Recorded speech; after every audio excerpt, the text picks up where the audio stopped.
Alright guys, I'm gonna do a quick overview of the spoiler I installed. I know the video I posted is a little confusing, so I'm gonna do a little bit of explanation. But it is the aftermarket. It does have a LED light, and it is on the bottom side, as you see right here. And I did put back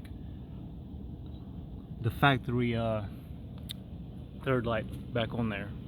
So I'm gonna go from the top and then show you guys what I did. So I only used the two bolts up the top, which is right here, one on here, and on the right side, of course, one over there.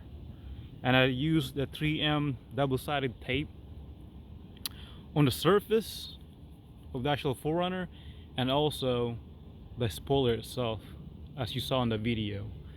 Make sure you use alcohol, isopropyl alcohol, to clean the surface areas before putting the 3M tapes. So the blue tape that I had on there, I put it on each side, right, like you guys saw in the video, and that guided me where I'm gonna put the 3M tapes again on both sides, and it'll make the spoiler stronger and stay attached. And I did, like I said, I used a two bolts on top to make it stronger, because if you take this on the freeway, more likely you might fly off. So like you saw in the video, I'll put the blue tape, and that's just a guide for me. And inside of the blue tape, that's where I put a 3M tape. Okay, and it rained the past 3 days, and so far the spoiler is attached pretty strong on here.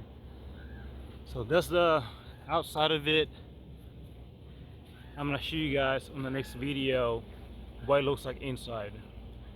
Drilling wasn't hard at all, and like I said, the hardest part is locating the exact area to make sure the spoiler itself is on the right spot. It was harder to do it by myself, but with my wife, it did really help out a whole lot.